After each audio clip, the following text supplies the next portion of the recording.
Olá a todos, bem-vindos de regresso ao nosso Slow Talk Summit. Vamos para o último painel, o último, mas tão importante também, o painel da espiritualidade.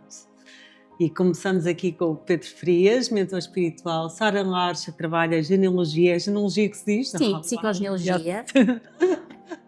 E aqui, José Santos, o nosso médico que fala da alma, que finalmente nos conhecemos aqui pessoalmente, e eu estou muito contente por ter aqui estes três convidados, porque vamos falar aqui sobre muitas temáticas ligadas à espiritualidade e que desconstroem aquela ideia de que a espiritualidade é só aquela coisa mística e do além, e trazer aqui um bocadinho a importância que realmente a importância de trabalhar a espiritualidade na nossa vida, que também é algo que é fundamental para termos saúde e bem-estar. Não é que não é só a espiritualidade, aquela coisa, não é? As pessoas já não estão cá, do ir à igreja, não é? Vamos desconstruir um bocadinho esta ideia da espiritualidade e trazer aqui a importância que ela realmente tem e o impacto que ela tem na saúde e no bem-estar das pessoas. Vamos começar com o Pedro. Para muitos, o conceito da espiritualidade ainda é algo abstrato. Como defines espiritualidade no contexto da vida moderna e que papel ela realmente desempenha no bem-estar das pessoas?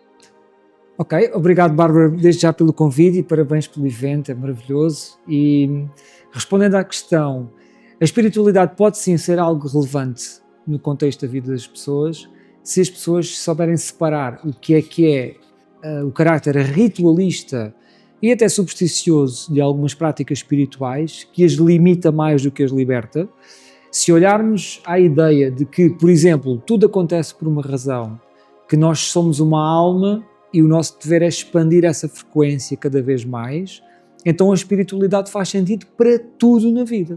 Para as questões profissionais, eu, por exemplo, sou empresário, felizmente tenho uma empresa com 15 a 16 pessoas que trabalha dentro desta área e que eu tomo as minhas decisões sempre seguindo a minha essência e não precisam ser decisões supersticiosas, porque eu não vou ver o horóscopo, nem vou ver a numerologia para tomar... Não vou para tomar uma decisão, porque se eu sentir que é o momento certo, depois a numerologia e a astrologia hão de estar certas. Mas isso talvez trabalhes a tua intuição, ou seja, trabalhes a tua espiritualidade, que te permite ter essa conexão com a tua intuição. Correto, certo, eu sou uma pessoa muito intuitiva e eu acredito que eu, se seguir a minha intuição, ainda aconteceu há pouco ali no café, que eu dei uma intuição de ir olhar a fatura pela primeira vez em sei lá, 50 mil vezes, e da vez que eu fui olhar não tinha o número, estás a ver? Porque a pessoa tinha-se esquecido. E quem é que me fez fazer isso? Se foi o guia, se não foi, não interessa.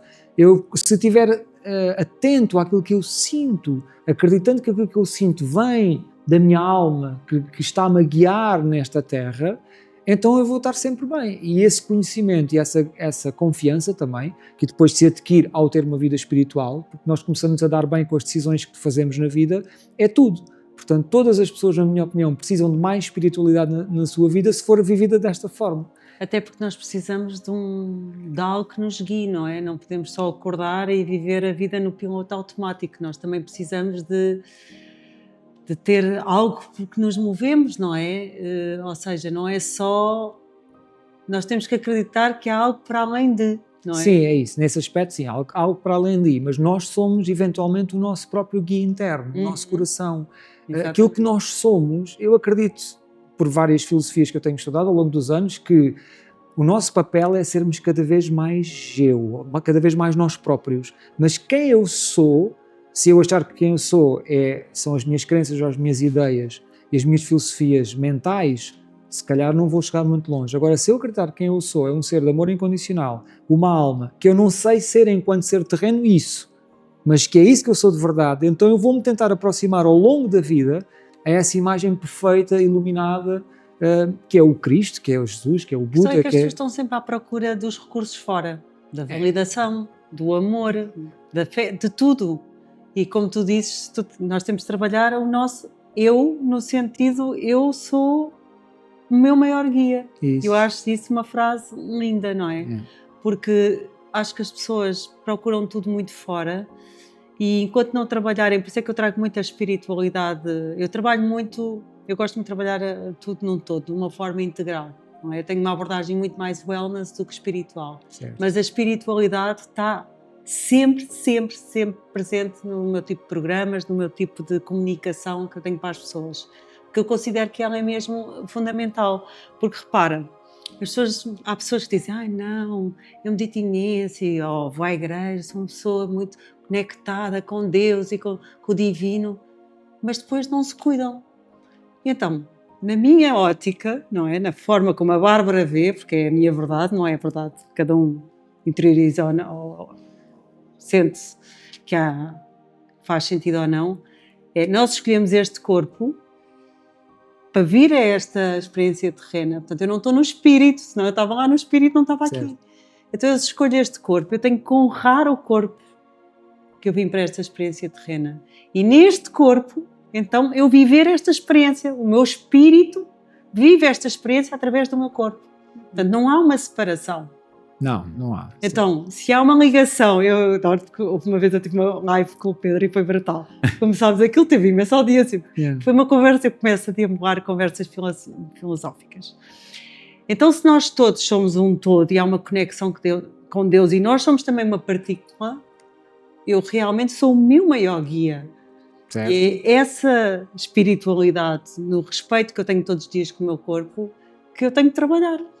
Sim, só para completar aquilo que estavas a dizer de pessoas que às vezes meditam e depois fazem um certo alienismo da vida. O problema está que nós podemos meditar para acalmar a mente. E sim, obviamente devemos tomar conta do corpo e de todas as coisas que nos provocam esse bem-estar. A questão é que a evolução que eu tenho na vida é por eu ultrapassar as coisas que me aparecem, sejam elas quais forem. Às vezes as dificuldades pedem-me que eu seja mais corajoso, que eu seja mais honesto, que eu seja mais altruísta, caridoso. Quando eu aplico mais dessas características nas situações difíceis que me aparecem à frente, é quando eu evoluo, que é diferente de apenas eu criar uma forma de abnegar-me do jogo da vida. Agora, que a pessoa que medita e que se cuida dela, no momento que tiver que recorrer a esse crescimento perante essas adversidades, está em melhor condições para o fazer, porque se sente melhor do ponto de vista biológico, porque se cuida, porque lê, porque cultiva, e então essas adversidades, que é onde nós evoluímos espiritualmente, é quando eu cresço, é quando eu sou corajoso quando nunca tinha sido, é quando eu sou honesto quando era difícil, é quando eu ajudo alguém quando me era difícil fazê-lo, quando eu me obrigo de certa forma a esse crescimento, é aí que eu evoluo espiritualmente, e isso para mim é que é o jogo da Terra. Porque as pessoas não gostam muito de lidar com a dor, querem soluções rápidas. E eu olho para a vida, para mim, a vida é feita de polaridades, não é? A contração, a expansão, a luz, a sombra, o sol e a lua, a alegria, a tristeza, tudo é altamente necessário na mesma medida, se pensares bem, não é? Tu não podes dizer eu vou inspirar, não é? Inspiras, mas eu não vou expirar, só quero inspirar. Vai chegar um ponto que tu não vais conseguir inspirar, não é? Ou eu não gosto da noite, só quero o dia. E de repente, ao fim de uma semana já não consegues ver a luz do sol, não é? Já precisas da noite também para acalmar. Portanto, tudo é altamente necessário. Eu acho que as pessoas têm essa dificuldade em trazer para a vida os desafios. Ou seja, dizer assim, efetivamente isto é a vida, é a dança da vida. Eu para expandir preciso de contrair. Que é isso que tu estavas a dizer, não é? Sim. Eu preciso de contrair e então vou começar a abraçar práticas que me permitam ter recursos, certo? Sim. Para conseguir viver nas contrações para depois poder expandir. É a tal resiliência, não é? Se tu tiveres essa automanutenção, nos momentos difíceis na vida, vais lidar com isso melhor e eventualmente tens mais capacidade de entender a razão pela qual aquele acontecimento te apareceu na vida. E esse é que é o entendimento que eu gosto de fazer. Tudo acontece por uma razão, então vamos tentar perceber porque é que isso acontece. E que tipo de práticas assim espirituais, de práticas diariamente, tu recomendas às pessoas trazerem para a vida delas? Vou dizer as que eu faço. Eu acordo de manhã, por exemplo, meto uma música no telemóvel, daquelas músicas zen, e eu toda a minha rotina matinal na casa de banho, com água quente e vapor, às vezes nem me vejo, que eu adoro essa sensação de estar num país das Caraíbas, e estou com aquela música, depois faço a barba, acabo de fazer a barba, sento-me na sanita e às vezes estou 5 minutos, outras vezes estou 10, outras vezes estou 15. Mas é ali que eu me encontro e que eu às vezes visualizo. E às vezes estou a visualizar uma coisa muito boa, outras vezes começo a pensar, apetece-me fazer aquilo, e levanto-me e vou-me embora fazer o que me apetece. Ou seja, eu acho que este impulso também é importante. Depois, sou um praticante de yoga, e gosto de correr, jogo futebol com miúdos de 20, 25, 30 anos todas as semanas e essa corrida... Eu gosto muito de fazer yoga e gosto de correr com miúdos, de jogar futebol com miúdos de 20 anos. É verdade. Não tem nada a ver. Porque de certa forma sou uma pessoa muito ativa, cá está, este autoconhecimento de como é que eu me equilibro, que é único para cada um de nós. Isso é fantástico. Eu também não como carne, não como laticínio já há mais de 20 anos e também encontrei nessa forma de viver, que eu não recomendo a ninguém que queira, ou seja, cada um faz o que quer, mas encontro essa forma de viver um equilíbrio. E quando eu vou jogar futebol e ando aquela hora a correr àquela velocidade, para mim é como se eu, uma vez por semana, pusesse o corpo a correr à velocidade que a minha cabeça tem. Porque eu tenho tanto pensamento e tanta energia. Sempre. E então tenho que correr ali um bocado para ver se aquilo equilibra. Eu tenho essas, é verdade. Essas são as práticas que eu recomendo, mas acho que qualquer prática que a pessoa se sinta bem dentro de todas aquelas que existem, uma boa alimentação, que eu também faço de forma cada vez mais saudável, e acho que isso tudo conta. E às vezes as pessoas olham para mim e dizem, não parece a idade que tens. Eu digo, não, porque eu cuido-me, não bebo álcool há não sei quantos anos, eu faço uma vida, e o sono também acho que é muito importante, e faço uma vida por ter uma vida feliz, mas ao mesmo tempo por não danificar, olha, o corpo e o resto também, as emoções. E como é que achas que as pessoas também podem se conectar melhor com o seu guia espiritual? Ok, pronto. Como é que se podem conectar com o guia espiritual? Sempre conectando-se com o seu coração. E aqui está a grande complicação e a dificuldade, porque quando nós dizemos isto, eu lembro de uma conversa que tive o ano passado com uma amiga minha que é neuropsicóloga, e por acaso somos amigos, mas nunca tínhamos conseguido trocar filosofias. E ela, ao ser neuropsicóloga, disse, eu quero perceber como é que tu vês a vida, mas como é que tu vês isso e tal. E eu expliquei-lhe que, ok, tu tens aquilo que tu pensas racionalmente, mas depois tens sensações e sentimentos que te fazem querer ter vontade de. E muitas vezes eu digo assim, preciso ir ali dançar à chuva, dando um exemplo fácil. Que parvoíce. Pronto, este conflito, que neste caso é muito simples de perceber, que é a racionalidade versus uma vontade interna, há situações que é muito cinzento. E que a pessoa não, mas isto sou eu que estou a sentir ou estou a pensar? Isto será a minha mente racional ou será aquilo que eu sinto? Então tem que haver um trabalho de contacto com o meu coração para eu saber quando ele fala, porque quando ele fala eu tenho que o ouvir. E deixa-me só que terminar com um exemplo, este conceito que é, há pessoas que às vezes falam comigo e dizem, eu sinto estou desconectado do universo, eu não consigo ouvir o meu guia.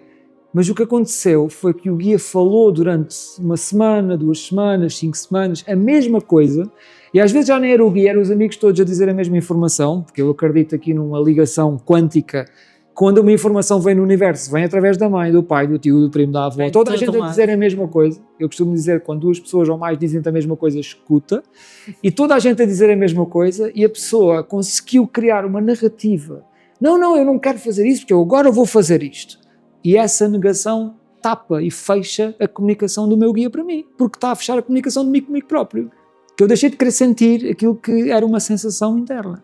E aí está a grande dificuldade. Portanto, se queremos escutar o nosso guia, e eu às vezes apercebo-me, honestamente, abertamente, às vezes apercebo-me que é ele a falar, outras vezes não, outras vezes recebo uma imagem, percebo que foi-me dada por alguém do lado de lá, mas a maior parte do tempo, para ser sincero, Bárbara, eu não estou a prestar atenção a isso. Eu estou a guiar-me por aquilo que eu sou, pela minha caridade, pelo meu sorriso, pela minha boa energia, e se for assim, vai correr bem.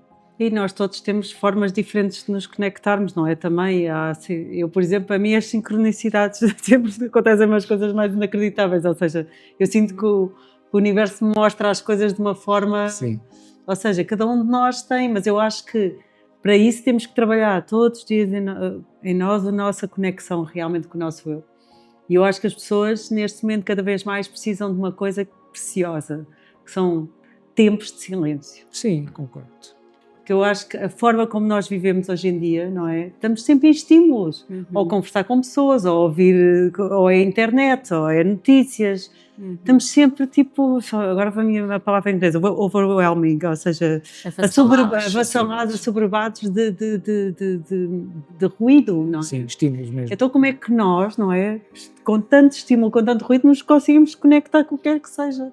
Não é fácil, não é? É silêncio mesmo quebrar o padrão. E para quebrar o padrão tem que ser com... Aí é que a nossa mente racional pode ser uma grande ajuda, que é, eu vou criar ali 1 hora e eu todos os dias àquela hora vou ter aquele momento de silêncio, ponto final. Olha, não estás bem, eu vou criar aqui, olha, vou 2 dias para fora. A mente acaba por também ajudar, por criar uma rotina e que depois já uma vez se instalada, a fim de alguns dias, eu hoje em dia, eu sento na sanita, já nem dou... no tampo da sanita, aliás, né? Já nem me dou conta que já estou ali a fazer aquilo de olhos fechados, os meus filhos às vezes entram e eu disse, que é, sabe? Agora eu estou a meditar. Mas é na boa, né? É uma coisa assim muito suave, mas não faço disso uma prática séria, porque também não faz sentido, né? Eles entram, veem que o pai está a meditar, a casa de banho cheia de vapor.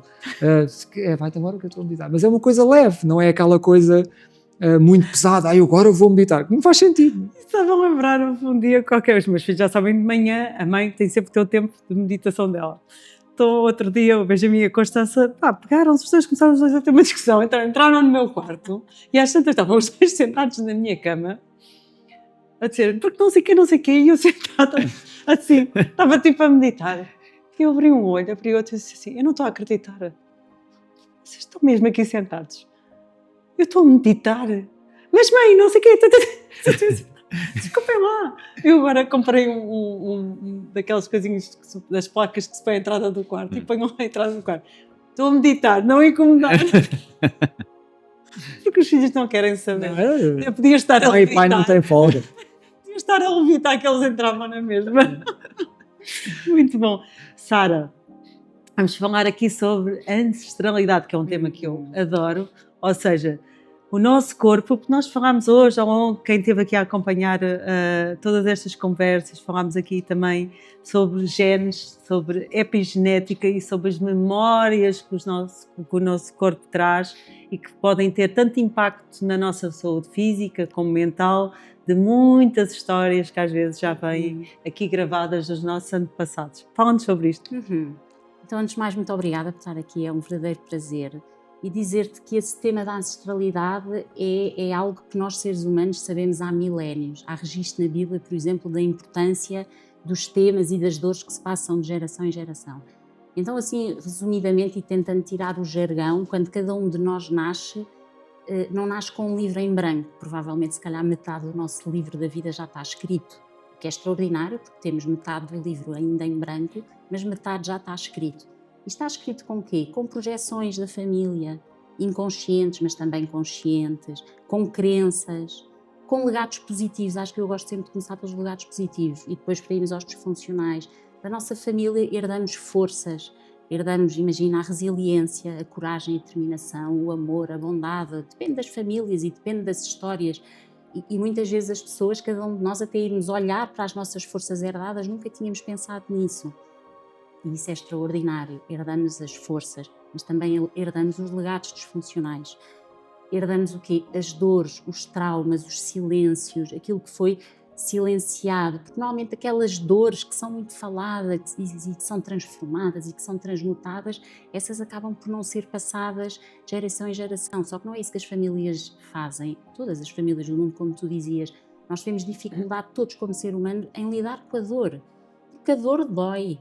Dói, como ela diz, não é? Hoje em dia nós estamos aqui no século XXI e estes temas são falados e são vistos, mas nas gerações, quer dizer, até há 20 anos, 30 anos, 40 anos, nada disto era feito, não havia sítios para falarmos das nossas dores, não é? Diziam-nos, filha, limpa as lágrimas e segue em frente. Uma mãe fazia um aborto, perdia um filho pequeno, tens outros filhos para cuidar, não podes chorar, e por aí fora, não é?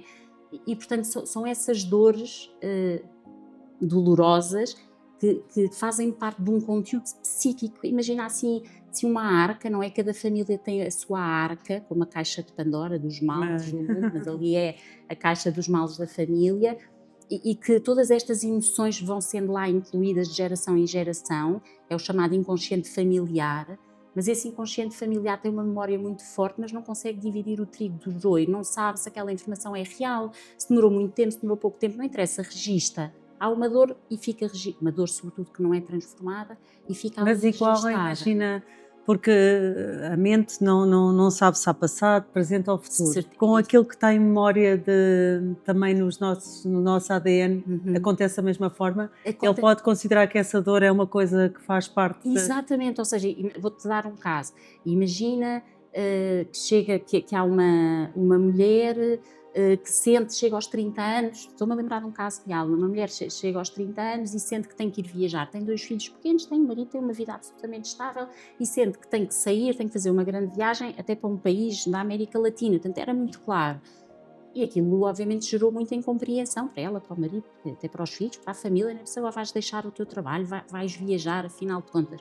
Então depois fomos estudar a árvore genealógica dela, através do genossociograma, que depois podemos falar, e percebemos que aquela mulher estava ligada por lealdade a uma bisavó, cujo marido, tanto o bisavô, casaram-se, era o amor da vida dela, e a dada altura teve que emigrar para a América Latina e nunca mais se reviram.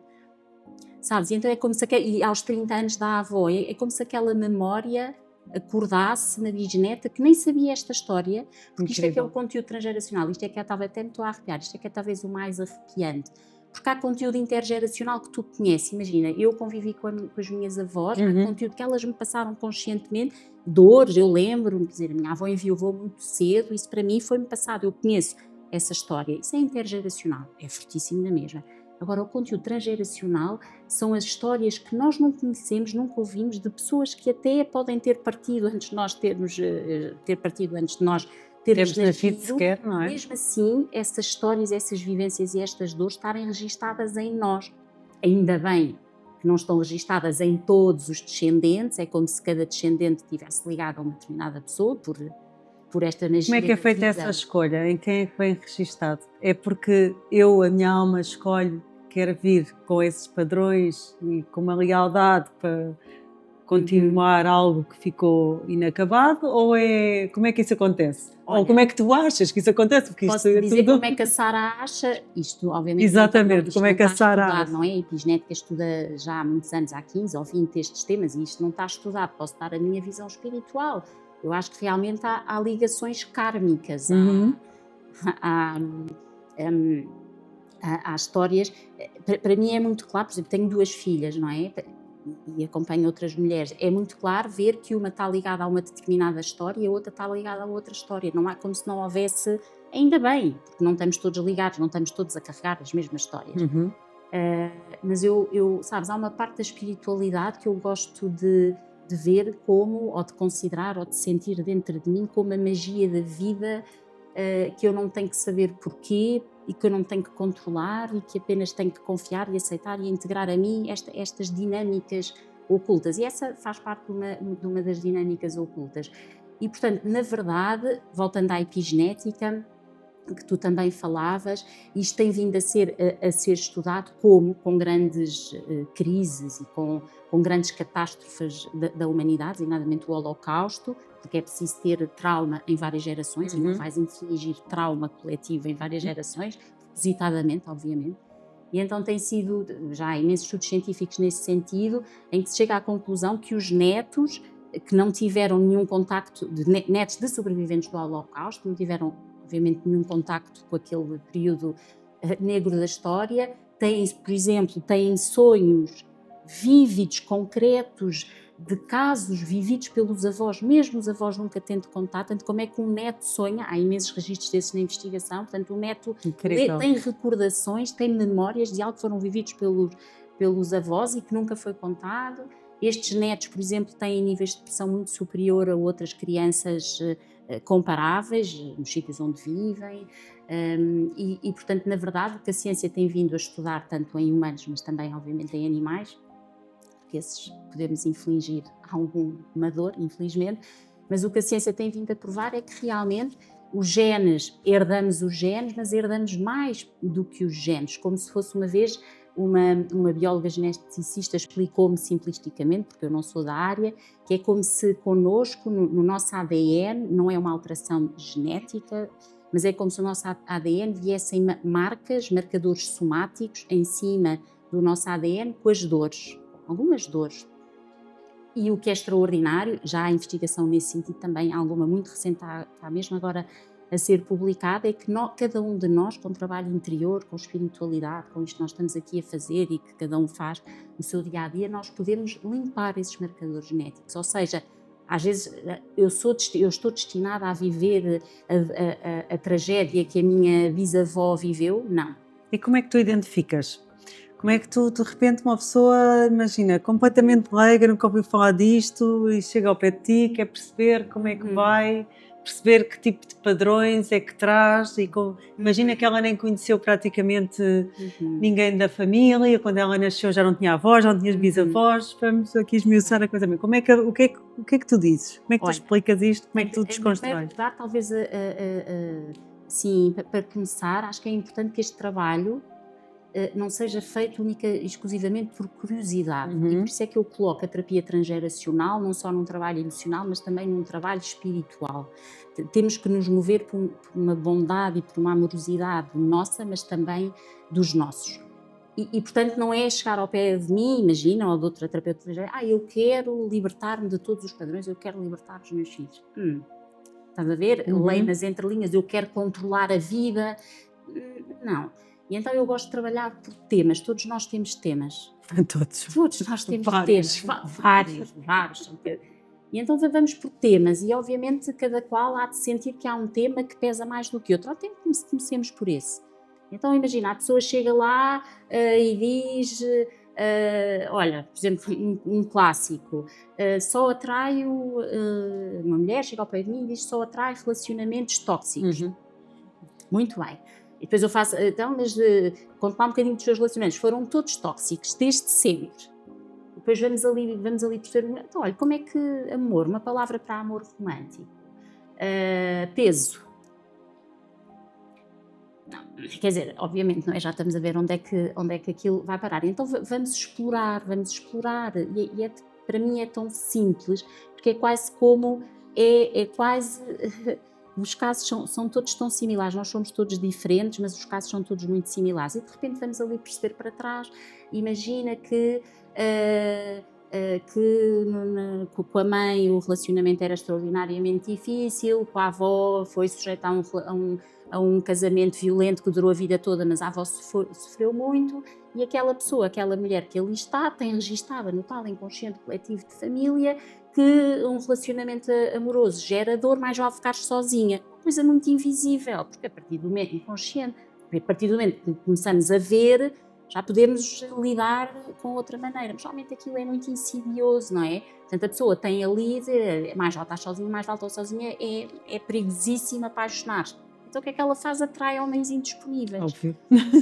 É muito óbvio, não é? E então há assim outros temas que são assim muito óbvios. Não quer dizer que eu não consigo arranjar um protocolo para cada pessoa. Claro, Cada pessoa é uma nós pessoa, não temos cada fórmulas caso é mágicas, não é? não há fórmulas mágicas. São trabalhos diários que se tem que fazer e de pesquisa, não é? E de esmiuçar e Sem de procurar. dúvida. E é um caminho espiritual, eu gostei muito disso que tu disseste, eu digo isso também no meu livro, o guru és tu, cada um de nós deve resgatar a sua sabedoria e a sua soberania interior. E, portanto, se a Sara está a dizer que é por ali o caminho e se a pessoa diz, não é, é porque não é. Eu acho que é importante voltarmos à nossa verdadeira essência. Não é fácil porque estamos, provavelmente, há uma vida inteira desconectados da nossa essência, depois também não é, mas tudo bem, é um trabalho. Por isso é que eu gosto de pôr a terapia transgeracional, mas isso sou eu. Eu gosto de pôr a terapia transgeracional com um pezinho, sabes, na dimensão emocional e um pezinho na dimensão espiritual, porque eu acho que uma sem a outra pode ser perigosa, porque podemos estar a instrumentar algo que é poderosíssimo. Houve uma árvore, não vive sem as raízes. Nós não vivemos sem as nossas raízes. Eu não estou com isto a dizer que não haja histórias de vida altamente complexas, dolorosas e que muitas vezes essas pessoas que vivem em contextos muito adversos tenham que ganhar um distanciamento da sua família. Portanto, não estou a dizer que isto é tudo muito romântico, é muito bonito e que temos que... Às vezes não é fácil, não é? Tipo, Obviamente, vamos curar a mãe, o pai, de repente temos uma relação péssima sempre com os pais, não é fácil, não é? Às vezes não consegues, Não às vezes consegues, pode não é? ser pior do que melhor e tudo bem, voltamos, guru és tu, cada caso é um caso, temos que ir Exatamente. com tranquilidade. Mas então, curiosidade, acho que não, acho que é importante avançarmos com um tema. E depois, na minha cabeça, de terapeuta transgeracional e muitas outras coisas, eu conto isso num livro, há um ranking, por facilidade, metodologia, um ranking. Imagina, porque tens que ir procurar o que é interessante. Portanto, a pessoa apresenta um tema, então vamos ver, não vais à procura daquele tema em toda a árvore, porque isso era extraordinariamente difícil. E então vamos primeiro procurar com quem da árvore é que a pessoa está mais ligada. E para isto há pistas, as tais lealdades invisíveis. És muito parecido fisicamente, a mulher, a tal senhora, não é? É parecidíssima com a avó, essa é uma pista enorme. És tão leal que até és igual à avó. Características físicas, características emocionais. Emocionalmente és completamente igual à tua avó, comportas-te como ela, então é outra pista. Os nomes trazem pistas incríveis, porque é que és Bárbara e não Isabel, e eu Sara, e o Pedro, quer dizer, e o nome vai nos marcar para a vida toda, mesmo para além da nossa partida deste plano, não é? E então imagina, eu, Sara, se tiver alguém da família com o nome Sara, isso há uma ligação. Ali é uma pista, é como se eu fosse somando profissões. As profissões As profissões é um clássico, não é? Nas famílias, não a é? repetição. Tinhas alguém na tua vida, na tua história da tua família que tenha trabalhado a tua área? Espiritualidade? Mais ou menos Acho que do lado do meu pai, a minha avó, mas tem uma espiritualidade muito medrosa e sim, muito sim, mas já tinha lá rezas e limpeza do pires com o azeite e aquelas coisas. Mas é engraçado porque nós pensamos, e eu também, como sabes, esta área, pensava assim, ai não, de repente, um dia em conversa, adoro as conversas de família, é que o meu padrinho me disse, não, o teu bisavô era espírita. Mas olha, havia imensos, na altura dos anos... A minha bisavó era espírita. E só, quantos, não é? E isso era altamente desconsiderado cá no nosso país. Exatamente. Não é? Porque era um país... Mas deixa-me só contribuir aqui para uma coisa que acho que é mesmo interessante, porque estávamos a falar de traumas antes. Eu, quando fiz a primeira regressão a vidas passadas, foi no primeiro curso que eu aprendi com o Hugo Martins, vocês conhecem, e eu fui a cobaia, porque era o mais novo da turma, e então vamos regredir este. E então eu, por experiência, regredi uma ao outro da minha mãe, e eu tenho a imagem vívida daquela situação, que eu não sabia mesmo, que foi a minha avó descobrir que a minha mãe estava grávida de 4 meses, e ela pôr assim as mãos, e eu lembro-me da imagem de eu sentir-me assim abraçado. Lindo. Aos 4 meses, eu não tinha essa memória, fui resgatá-la ali, depois é que eu fui à procura da informação na minha tia e na minha mãe, e depois ele diz, agora vamos recuar anteriormente para antes do nascimento, e eu vi-me a pairar sobre a África, porque a minha família vem da África, e depois alguém faz uma mesa radiónica e identifica-me um trauma há 50 anos, quando eu tinha 35. E aquela imagem da África foi um episódio que aconteceu, em que a minha família, eu não morava em Luanda, eu morava fora, e despertou a guerra, e tiveram todos que fugir, e tiveram 2 dias dentro de uma igreja, e fugiram dentro de uma caminhonete, e no dia a seguir mataram toda a gente naquela igreja. Ou seja, foi um trauma tão grande durante aqueles 2 dias. Minha mãe tinha 7 ou 8 anos, que eu, quando me disseram, vai agora ao trauma que tens antes de nascer, vi-me a pairar ali. Pronto, eu quis contribuir aqui para esta coisa da genética, porque eu tinha aqueles 2 traumas, já nem era teu, porque eu não sabia o que é que estava a ver. Eu estava a ver uma coisa, sabia que era a África, isto eu em transe, né? Tipo a ver aquilo. Mas o que é isto? Depois é que eu identifiquei, e depois quando me identificaram a data lá com a mesa radiónica da altura, é que eu fui fazer contas, e tinha sido exatamente naquele dia. Foi terrível, porque a guerra começou, eles tiveram que esconder 2 dias, e depois fugiram numa carrinha de caixa aberta, que até hoje o meu avô não sabe quem é o condutor. Eu já ouvi essa história. Isto é a tal caixa de Pandora das incrível, famílias. não é incrível, é incrível, que é passar de geração em geração. Como é que tu numa regressão vais a uma memória que não era a tua, era da tua mãe? Acho incrível. Cá está, há várias formas de chegarmos lá, mas a informação está lá. Mas é importantíssimo falarmos sobre as várias. E, Sara, porque adorava, porque não temos assim tanto tempo, temos 1 hora, portanto já deve ter passado. Lucas, diz-me quanto tempo temos. Obrigada. Isto é assim, nós podemos perguntar estas coisas mesmo durante a gravação, mas como é que nós podemos quebrar com estes padrões? Isto é o que as pessoas também querem saber. Com certeza, as pessoas e eu, não é? Porque eu também tenho os meus padrões para quebrar, e essa é a pergunta que eu também quero. Tens tu e temos nós todos. Eu acho que essa é a pergunta para 1 milhão de euros. Eu, obviamente, vou aqui colocar em cima da mesa questões para refletirmos da minha vida pessoal e de terapeuta. Como é que eu posso quebrar um padrão se eu não sei que ele existe? Portanto, ponto número 1, identificar. E não é, um bocado como o que eu estava a dizer, não é como a dizer a meditação, não é uma forma muito séria, não tem que saber exatamente o padrão e como é que se chama e qual é o fenómeno. Não, isso não interessa, é no fundo ter uma autoconsciência, uma autoperceção, é eu conhecer-me. Eu saí do piloto automático e perceber, olha, eu sou um ser humano, eu tenho uma vida, eu faço coisas, eu ajo de uma determinada maneira, e então o primeiro é olhar para esse... O que é que tu me perguntaste para esse padrão? Adoro, nós já perdemos completamente na conversa. Não, como é que podemos quebrar esses padrões? Pronto, e então o primeiro passo é consciência. Eu tenho que saber, eu tenho no meu livro até falo de 2 passos, não é? É ter conhecimento, que é uma coisa mais racional, cognitiva. Ok, olha, eu agora percebi que atraio homens porque a minha avó viveu num contexto, indisponíveis, porque a minha avó viveu num contexto de violência doméstica. é extraordinariamente importante, porque de repente tenho conhecimento e pensei e fui à procura da história que eu não sabia, mas pode ser que da cabeça procuração ainda não tenha feito o match. Mas se calhar quando começas a procurar, começas a receber informação. Sempre. Não é? E isso era aquela pergunta que tu fazias há pouco. Como é que as pessoas que não conhecem ninguém ou que têm pouca informação, eu há 8 anos, quando comecei a trabalhar a história da minha família, não tinha informação nenhuma. E ela foi vindo. E todas as pessoas dizem a mesma coisa. A informação vai chegando. É as sincronicidades. É de repente, olha, agora vou fazer um curso que vai acontecer no dia 30, recebi uma mensagem hoje de manhã de uma senhora a dizer, olha, inscrevi-me no seu curso e veja lá, acabei de arranjar uma certidão, arranjar uma certidão de nascimento da minha bisavó que estava a procurar há imenso tempo e que tinha lá uma informação muito importante para ela. Inscreveu-se, apareceu a informação. informação. Sim, não é? Ou seja, eu estou disponível, a informação aparece. E então, como é que nos podemos libertar? Sabermos mais sobre a nossa história, irmos atrás, recolhermos narrativas, estarmos disponíveis. Às vezes, por si só, é suficiente, outras vezes não. Então, é trabalhos de consciência, é meditação, a hipnose, sei lá, imensas vivências.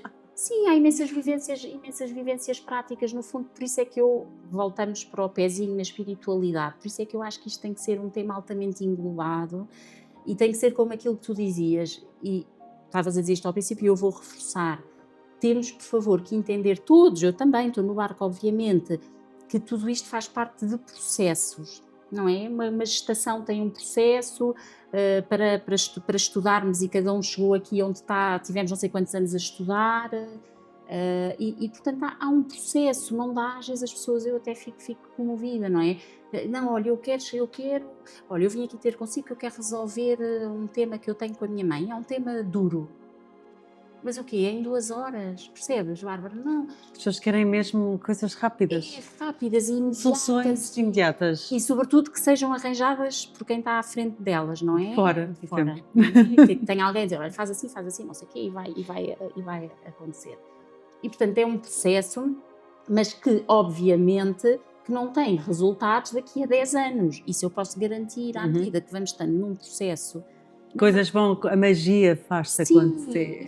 E também é um processo de resgate de nós próprios e de amorosidade. De repente estamos a cuidar de nós, talvez seja a primeira vez na vida que estamos a cuidar de nós e que estamos a perceber, e isso dá muito uma sensação de pertença, que não estamos sozinhos, que mesmo que a família seja delicada, há muita gente, há muita história, há um legado. Olha, vou-te partilhar uma coisa engraçada, que é, desde que comecei a fazer este caminho do desenvolvimento pessoal, há 10 anos, da diária, não é? De um lifestyle para o bem-estar, nunca gostei tanto de passar tempo sozinha como hoje. Ou seja, porque eu estou tão confortável comigo e eu adoro, porque é nos momentos que eu tenho comigo, eu adoro estar em casa, juro-te. Às vezes, porque eu estou sempre com muitas pessoas, portanto, quando tenho um momento para estar sozinha, sou tipo Pedro, música zen, ando pela casa, se for preciso parar na casa de banho, me deito um bocado, estou a ler, reflete, sou o tipo de pessoa também, sou esse tipo de pessoa. Mas eu adoro, porque é o momento em que eu tenho imensos insights, canalizo imensas coisas. Eu adoro estar comigo hoje em dia, e isto era uma coisa que até eu começar a fazer este caminho tinha imensa dificuldade. Ia sempre estar a combinar qualquer coisa com alguém, estar com alguém num evento, a fazer coisas, ainda por cima eu trabalhava numa área de eventos, não é? De lifestyle, portanto eu estava sempre com pessoas. E quando de repente tinha um momento de vazio, aquilo era muito desconfortável. Claro. E eu hoje em dia encontrei esse prazer, tão bom. Sou mesmo boa companhia. Mas isso é extraordinário, eu acho que este é um painel da espiritualidade e sinceramente, para mim, mesmo cá no meu âmago, esta é a grande viagem da vida. Completamente. O que quer que a espiritualidade seja. Só consegues processar as coisas se te permitires a vivê-las efetivamente. É mesmo. Eu tenho dias super desafiantes, como toda a gente tem, não é? Com certeza. Mas eu às vezes até, hoje em dia, como já tenho estas ferramentas, por isso é que eu trago estas ferramentas também aqui para o Summit, para vocês trabalharem, porque como eu trabalho estas ferramentas, eu entrego mais ferramentas. Nestes momentos que tenho para ficar sozinha, estou a ter um desafio e disse, ok, o que é que está a acontecer? Porquê é que isto está a acontecer? Porquê é que eu estou a passar por isto? Deixem-me olhar para isto, deixem-me sentir isto, que é para isto passar e eu poder evoluir. Porque senão estamos sempre, vamos fingir que não está a acontecer, vamos passar, temos de nos entregar às experiências, efetivamente. É obrigatório. Sem dúvida. Fazermos isto. É vamos ali falar com o nosso José. o nosso tempo está aqui a acabar. Tenho aqui umas perguntas para fazer. A medicina convencional foca-se muito no corpo físico, mas há cada vez mais abertura para abordagens holísticas. Como é que tu integras a dimensão espiritual no teu trabalho médico? Obrigado pela pergunta e obrigado pelo convite também já aqui. Obrigado pela tua luz e pela inspiração que me trazes. Bárbara, respondendo à tua questão, é assim, é muito fácil porque acaba por ser de uma forma muito fluida. Não há, o que eu entendo como espiritualidade é muito simples, é amar. Para mim, espiritualidade é amar. Se nós aqui já falamos sobre esses temas, aqui o Pedro tocou nesse aspecto, a Sara também, nós somos alma e aqui a nossa alma é composta por amor. E, portanto, para mim, amar é espiritualidade, é nada mais que isso. E se eu entendo que a medicina, para mim, pronto, cada um tem... Nós somos aqui 4 pessoas diferentes, cada um de nós está a seguir as suas melhores... ou melhor, as variantes de amar com as quais se sente maior afinidade. Para mim, a medicina é uma das variantes de amar o próximo com o qual eu sinto grande afinidade. Portanto, a consulta decorre aliando a espiritualidade e digamos, o conhecimento científico ao médico de uma forma muito fluida. Se digamos, a pessoa à minha frente o entende e não tem necessariamente que entender através de uma palestra sobre o que é espiritualidade, não é? Por exemplo, quando um paciente está a sair de uma consulta e me diz uma coisa tão simples, mas que eu entendo que se aliou a componente espiritual à componente, digamos, mais do conhecimento científico médico, é quando me diz, pronto, só o facto de ter vindo cá, eu já estou um pouco melhor. É aqui e a própria pessoa que sai do gabinete... Mas tocaste na alma da pessoa, não? Exatamente. A pessoa foi ouvida, foi escutada, não é? Exatamente. Ou seja, sentiu-se amada, talvez, sim. Também pôde amar, talvez porque também quando se abre perante uma outra pessoa, questões até muito íntimas, isso também é um ato de amar, portanto eu também me sinto amado enquanto médico, não é? Como é óbvio, portanto não é só digamos aqui há um fluxo bidirecional, portanto quando essa pessoa me diz só tive na consulta, eu já estou a ficar um pouco melhor, ela está a entender que algo acontece para lá da transmissão de conhecimento de um médico que estudou medicina para alguém que não estudou medicina e que procura algum conhecimento nessa área para aplicar nela própria. Portanto, essa pessoa entende, sem eu dar uma palestra sobre o que é espiritualidade, ela entendeu o que acontece e é isso que conta. Às vezes, mais do que juntar, ser uma coisa mais teórica, tem a ver muito com digamos, a experiência, não é? O que se sente. E que papel é que tu achas que desempenha a cura das emoções, a cura da doença através do nosso corpo emocional, corpo, mente e alma? Qual é o impacto disso na cura das doenças? Bom, essa é já vários estudos científicos que realmente comprovam, não é? Que a nossa componente emocional tem um gigante peso a nível da nossa patologia. Se nós interpretarmos que a patologia, a doença, digamos, o que é a doença? A doença, eu costumo dizer, é a declaração de um desequilíbrio. É quase como se houvesse um anúncio de que há um desequilíbrio através da doença. O corpo diz que não. O corpo Exatamente. diz eu não... Mas o desequilíbrio já esteve, não é? A doença apenas, digamos, declara em alto e bom som. Há aqui este desequilíbrio. Que de facto muitas vezes nós todos vamos sentindo, mas vamos ligando até que a doença declara em tom bem alto. E portanto, desse desequilíbrio, temos que entender porque é que ele surgiu, não é?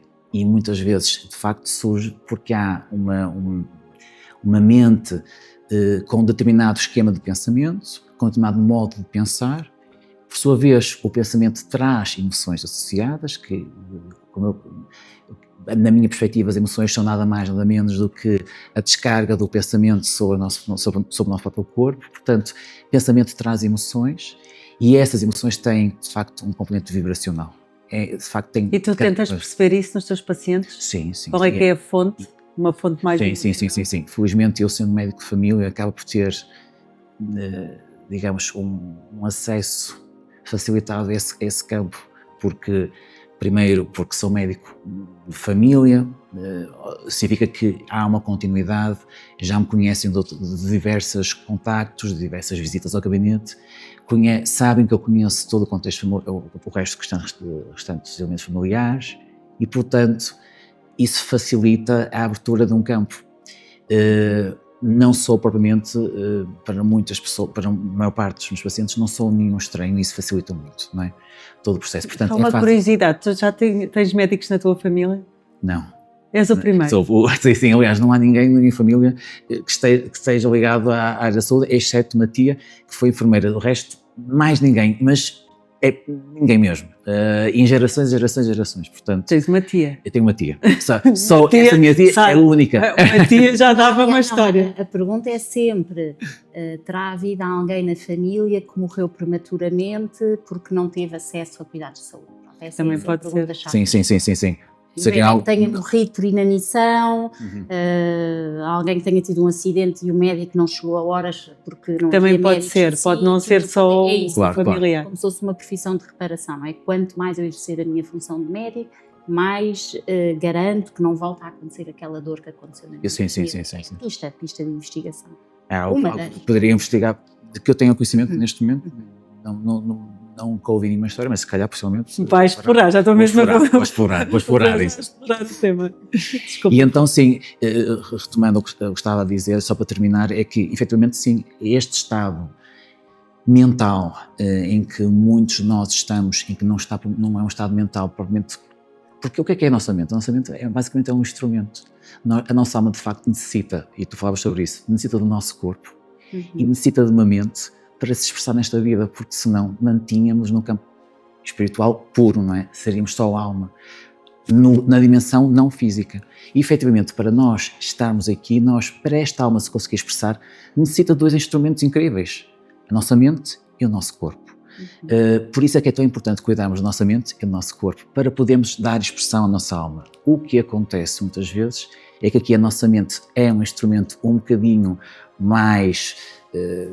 eu diria, impactante e consegue entrar, por vezes, num contexto de curto-circuito e acaba por se desligar da nossa alma e da nossa essência e, portanto, entra em um andamento ligado ao nosso ego. E isso traz pensamentos e emoções que têm, muitas vezes, reflexos a nível do que se chama, muitas vezes, o corpo emocional.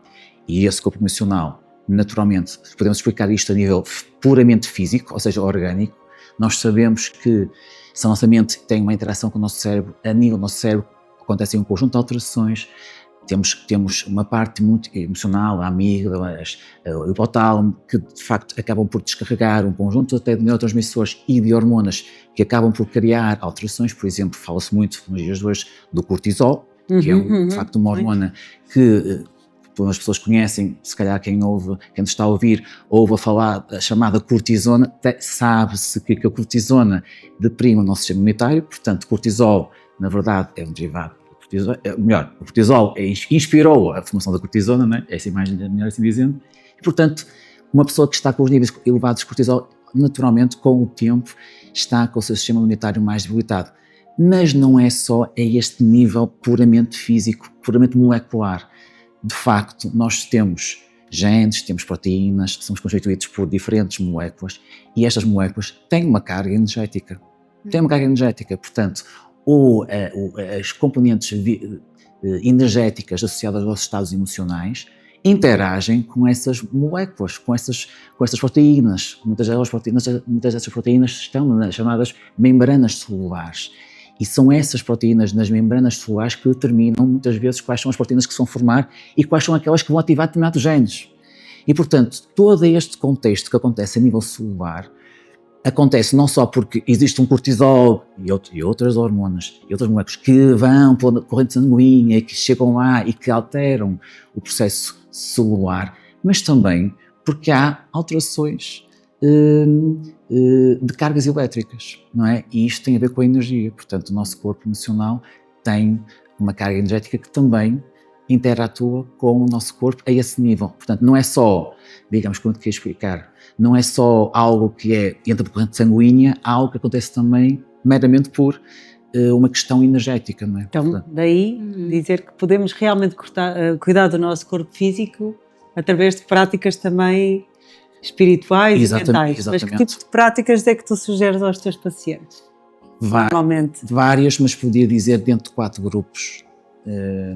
Por exemplo, começo sempre a sugerir aquela que me parece que é conhecida por todas as pessoas e que todas as pessoas, intuitivamente, quando eu digo sugiro, quase todas me confirmam. É verdade, isso é verdade, que é contacto com a natureza. Quando nós fazemos uma caminhada, para muitas pessoas é uma caminhada na praia, para outras pessoas é uma caminhada na natureza, o contacto direto com a natureza que por sua vez tem uma força espiritual, é quase como se a nossa mente egoica, ligada ao ego, se calasse por um momento e houvesse uma conexão quase direta entre a nossa alma, que é a nossa força espiritual, e a força espiritual dos elementos naturais. Há ali uma conexão. Portanto, quando eu digo caminhar na natureza, muitas pessoas dizem, realmente é verdade. Eu quando estou assim, mais estressado, eu saio, vou caminhar, vou para o monte, quando chego a casa, parece que estou noutra. Vem outra pessoa. Exatamente, portanto, isso é uma prática que eu considero que é uma prática meditativa também. Depois existe a meditação formal, muitas pessoas gostam, eu também gosto e eu pratico, que é a meditação conhecidíssima, enfim, mais formal, mais em casa. Também existem práticas mais informais, como caminhar, a própria caminhada pode ser uma caminhada meditativa, sim. Portanto, a meditação formal, para algumas pessoas, as práticas, digamos, mais ritualizadas, ligadas à oração, também fará muito sentido para muitas pessoas, como as orações, as preces, os mantras, todo esse processo, para mim, há um foco, há uma conexão com o presente, com a nossa essência, portanto, essas práticas também favorecem, essa é a terceira. E por fim, as atividades criativas. Portanto, eu acredito que todos nós temos um dom criativo, naturalmente, para um pode ser para a música e para outro pode ser para o desenho, para outro pode ser a escultura, para outro pode ser a culinária, para outro, mas tudo que tenha a ver com um ato criativo, quando a pessoa entra expressa algo criativo, eu acredito profundamente que ali também a mente ligada ao ego se cala e a mente permite-se conectar com este potencial gigante que vem da nossa alma, repleta de amor e com imensas ideias e com um potencial criativo gigante. Portanto, qualquer ato criativo é por si só também altamente meditativo e favorece muito a conexão com a nossa essência. Novamente digo, também nesta sugestão aos meus pacientes, também não é raro um ou outro paciente dizer, isso é verdade, porque eu quando toco piano, efetivamente, eu sei que se for tocar piano e me fechar durante 40 minutos a tocar piano, quando volto, já estou, sinto-me muito mais centrado e tenho acesso a ideias que não teria antes, ou tenho acesso a soluções que não estava a conseguir chegar e surgem nos 5 minutos seguintes. Portanto, o que eu quero dizer é, de facto, qualquer prática meditativa destes 4 grupos favorecem muito a nossa conexão com a nossa essência. Obrigada. Falámos imenso aqui sobre cultivar o nosso eu interior e para fecharmos aqui a conversa vou-vos lançar aqui um desafio para trazerem a vossa visão sobre isto, que é, nós falamos muito, obviamente, sobre cuidar do nosso eu, que é super importante para ouvirmos a nossa intuição, para a nossa evolução, mas também é importante a nossa conexão com o outro, a nossa comunidade, a conexão social. Como é que nós podemos trabalhar a nossa espiritualidade dentro da comunidade? Estás a falar de conectarmos com outras pessoas? Sim. Claro, o outro é sempre a refletividade de qualquer coisa em mim. Quer nós vejamos pela forma clássica, que é os outros equilibram-me ou vou formar um hub familiar ou social para eu ter estabilidade, eu gosto mais de ver de outra forma, que é, ao procurar este equilíbrio, à medida que eu vou fazendo, eu vou encontrar refletividade nos outros. E essa refletividade é muito importante e positiva, porque sem a refletividade eu não evoluo. É aí que eu queria chegar. Eu não posso ser caridoso sem uma pessoa, eu não posso ser paciente sem os meus filhos chegarem, ou seja, virem perturbar a paz, não posso desenvolver a minha capacidade de ser cada vez mais pacífico, não consigo desenvolver a minha tolerância, não consigo fazer nada. Além desse carácter, há o carácter também de afinidade. por uma questão também biológica, podemos chegar aqui à agência até animal, não é? Que os próprios animais, nós olhamos como é que eles se comportam, que eles têm as suas próprias ligações, e portanto eu acho a comunidade e a construção de pessoas da mesma frequência, como por exemplo, obrigado Bárbara por trazer estas duas pessoas que eu sinto altamente em afinidade com os dois. Eu também estou a sentir uma afinidade com vocês. Sinto mesmo, cá está, visões diferentes, mas isto vai bater tudo ao mesmo. E essa é tão, valoriza-nos tanto e acaba por amplificar a frequência. Há pessoas que diriam que até pode aumentar a confiança, e acho que sim, mas sobretudo eu vejo numa questão de amplificação de consciência, porque cada duas pessoas que pensam que estão a fazer a mesma coisa e têm a mesma vibração, acaba por amplificar. E por isso é que eu faço tudo para ter alunos, por juntá-los, por fazer o summit, por fazer isto e tudo mais alguma coisa, que é a minha tentativa ativa de juntar pessoas que tenham a mesma frequência para que elas amplifiquem mais e que sirvam à sociedade de uma forma mais ativa. Maravilhoso mesmo. Partilho o mesmo pensamento, completamente, Pedro. Obrigada, Sara. Sim, eu também partilho aqui das ideias do Pedro e vou só acrescentar, eu só trabalho com mulheres, por acaso, porque a vida só me tem trazido mulheres e cada vez mais sinto que a cura individual é obviamente extraordinária, cada uma tem que fazer o seu caminho individual, mas a cura verdadeira é coletiva. É coletivo. E até volto-me a arrepiar a dizer isso, ou seja, como eu tenho encontrado até no meu trabalho terapêutico, não é? Os temas das mulheres, nós somos todas muito diferentes, mas os temas acabam por ser muito semelhantes, e a possibilidade de nós podermos sair um bocado da nossa caixa e perceber que afinal de contas há outras mulheres que sentem aquilo que nós já sentimos desde sempre e que provavelmente as mães dessas mulheres sentem aquilo que as nossas mães sentiram desde sempre, as mães, as avós delas, das nossas avós, estás a perceber? É como se... Completamente. É tipo um fio invisível o que eu sinto, volto a dizer, estou a falar até do porque universo as que eu... memórias são coletivas mesmo, há certeza. padrões que eram coletivos, Sim. as vivências foram efetivamente coletivas. Exatamente, o trauma é coletivo, O trauma é coletivo. Há trauma Exatamente. coletivo também que nos une todas nós e portanto a cura individual é muito importante, mas se pudermos juntar a nossa cura individual e darmos as mãos a outras mulheres e fazermos uma cura coletiva, obviamente não estou a retirar os homens, estou só a falar particularmente do trabalho que eu faço, porque obviamente se fizermos uma cura coletiva todos juntos, então ainda é mais fantástico, não é? Mas acho que sim, acho que é. E acho que se tem assistido neste despertar dos últimos talvez 10 anos que vamos vendo, não é? Este movimento de falarmos destes temas, eu acho que é um movimento que é coletivo, não está cada um. Já se vê muitos homens, agora cada vez vejo mais. Jeito de piada, se as mulheres estiverem bem, os homens ficam bem também. Não? Exato, as mulheres vão à frente e os homens Exatamente. vão atrás. É sempre no comendo. Sempre. José, tu já tens um trabalho que diariamente é feito em comunidade, obviamente, não é? Sim, mas eu para além, concordo totalmente com o que foi dito até agora, eu só acrescentaria, pronto, dando também o meu contributo, a meu ver existe por lidar tantas vezes com pessoas, existe uma digamos, a maior epidemia, por assim dizer, usando um termo, médico, é uma incrível falta de amor próprio. Eu creio que a nossa sociedade tem uma grande falta de amor próprio. Uhum. E quando eu digo amor próprio, falta de amor próprio tem a ver com isto. A grande questão é, muitos de nós não se veem como uma fonte de amor. Uhum. E por isso mesmo é que surge esta questão da falta de amor próprio.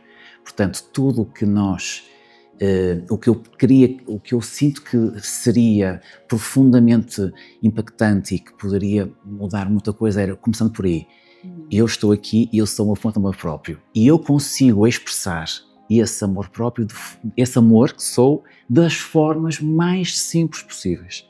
Por exemplo, eu dou este exemplo muitas vezes, se eu vou na rua e se eu consigo encontrar uma flor e olhar para ela com ternura e considerar que flor bonita, eu sei que naquele momento estou a desempenhar aquilo que eu sou, que é amor, porque eu estou a olhar com amor. Portanto, amar não é nada, digamos, incrivelmente complexo. O cinema vai estragar isto tudo, não? Exatamente. Se nós considerarmos que o amar pode ser revelado por estas coisas tão simples e são acessíveis a qualquer um. Portanto, para mim, trabalhar a nível da comunidade implica, sobretudo, ter qualquer oportunidade de dizer, mesmo às pessoas que têm uma mente talhada para não darem voz à alma que são, ao amor que são, qualquer oportunidade que nós tenhamos, mesmo de forma muito simples, de lhes dizer que há ali um valor. Há sempre um valor ali e há sempre amor ali, mesmo da forma mais simples possível. E, por exemplo, vou dar um último exemplo para terminar. Quando nós entramos aqui e o facto de eu dar... não podemos passar os dois ao mesmo tempo na mesma porta, mas o facto de eu dar passagem a alguém, ou ao facto de alguém me dar passagem para eu entrar na porta, não é só um ato de gentileza, é um ato de amor. Portanto, coisas muito simples. Naquele momento, mesmo a nível subconsciente, eu creio que aquilo está a funcionar. Para aquela pessoa que percebe que a outra está a deixar passar primeiro, para ela, mesmo que ela esteja perdida em pensamentos, aquilo acho que fica gravado. É dizer o bom dia quando chegamos ao café, não é? Dizer I see you. Uma coisa tão simples. Eu vou avatar por isso, não é? Porque essa mensagem eu vejo, não é? Neste mundo que vivemos tão acelerado, às vezes é importante dizermos às pessoas, olha, eu estou a ver que tu estás aqui, às vezes com um gesto simples como deixar passar, bom dia, não é? Ser educado, isso é uma forma de amor, sem dúvida nenhuma. Muito mais... E simples de oferecer à nossa comunidade diariamente, não é? Uma boa conexão. Muito obrigada pela vossa presença aqui para encerrar, tinha que ser este tema que eu adoro, para encerrar aqui o nosso Slow Talk Summit. Obrigada a vocês que estiveram a assistir, espero que a vossa vida esteja muito mais rica e cheia de ferramentas para vos ajudar a ter uma vida saudável, com bem-estar e feliz, e nunca se esqueçam que o poder está dentro de vocês. Nós só vos damos as ferramentas que vocês precisam para trabalhar o vosso verdadeiro amor próprio, como dizia o José. Um grande beijinho a todos e até breve. Obrigada.